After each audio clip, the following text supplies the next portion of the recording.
I was in front of my house with a bicycle ramp. I wanted to be Evel Knievel, that was my thing. That's who I looked up to. Like other little boys growing up in the 70s, Richard Windmann had big dreams of being a famous stuntman like Evel Knievel. He had the dirty blonde Knievel hair. He was cute, sweet, a typical mid-city kid. While Windmann practiced his best Knievel feat in front of his house on Dimmicourt Street near Jesuit High School, a Boy Scout troop leader stopped by to talk with his mom. What they would do is go through the neighborhoods and identify single moms and ingratiate themselves, and then we'll take care of the kids. He's going to be in the Boy Scouts. Unbeknownst to Windmann and his mother, that new Boy Scout troop was formed for another reason, a dark reason. It was pedophiles coming in, starting a troop for the express purpose of having access to kids. Only 8 years old, Windmann's short time in the Boy Scouts would become violent. He says all 4 of his scout leaders, Raymond Woodall, Richard Stanley Halverson, Harry Kramer, and Louis Ciali, raped him. And more. And more. People would fly in from out of town. The men, who parents trusted to take care of their young boys, had formed an infamous pedophile ring, Boy Scout Troop 137. These people threatened my son. Years passed before the troop was on police radar. It's almost sickening to think about it, you know? Mason Spong had no idea the case he worked in 1976 as a young detective would change his life.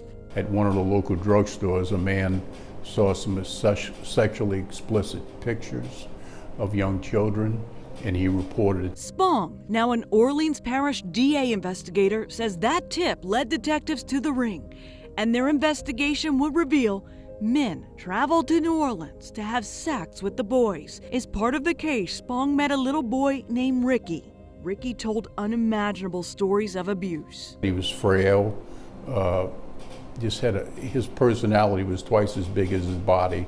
You know, he was a good kid. That boy was Richard Windmann. At some point, Ricky was able to speak to these other children, and he got them to trust us. You were able to corroborate everything that Richard Windmann told you as a little boy. Yes, everything. If convicted of all charges, Woodall could get up to 165 years in prison, and Ciali could get 60. Spong says Windmann's brave testimony became critical to prosecute the scout leaders. It was kind of gut-wrenching because I've heard these different stories from these different children, and then to hear it again and to watch Ricky testify, he was pretty good. He brought all the facts forward.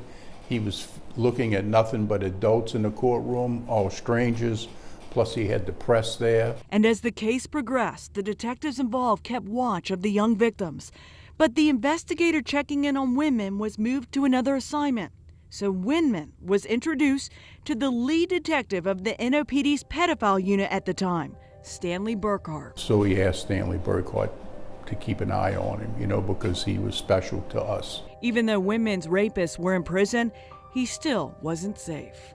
Burkhart definitely knew the Boy Scouts, all of those guys. The cop who was supposed to protect children, accused of putting a young woman through another haunting round of sexual abuse. In one case, I contacted 2 police officers. One of them actually actively discouraged me from bringing it up. And the other one said, "Don't call back," hung up the phone. So who do you call? You know? As a kid, you don't know to call the Attorney General or the state police or the FBI. Windmann says Burkhart even threatened him with a picture of a dead teen named Eddie when he refused to listen. Another one of Burkhart's alleged victims told us the same thing. Stanley opened up one of the drawers of his desk and showed me the picture of what I now believe is Eddie. Vic V.J. Groomer says he first met Burkhart in the 70s when the former sex crimes detective moved into the Bayou St. John apartment complex that his parents managed. Groomer says he and Burkhart's nephews would play together. That would get me in his apartment. He'd have his nephews there, so it was kind of okay to go run in to the apartment. And then eventually his nephews wouldn't be there. That's when Groomer says the rapes began. he was just 8 years old. You know, he would point guns at you and click, click, and pull the trigger. Groomer only recently told his family what happened to him as a little boy. But then to see Richard Windman's story and to see him, to see his picture and to see another human being that was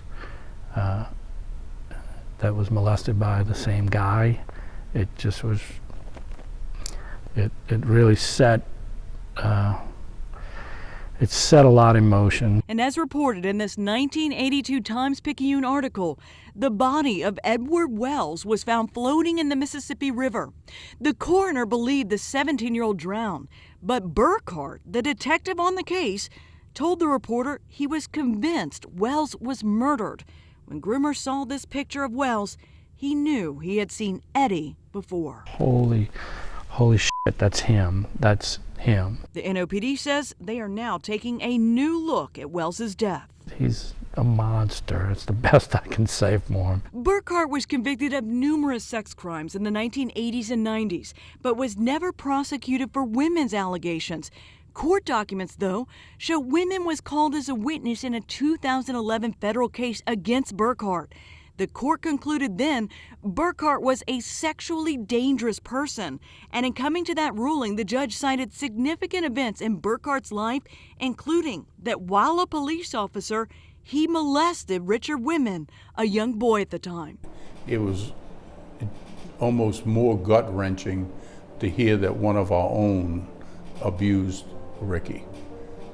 It was, to me, it was worse than the initial blow when we first started investigating this case, that one of our guys violated this child. It was tough.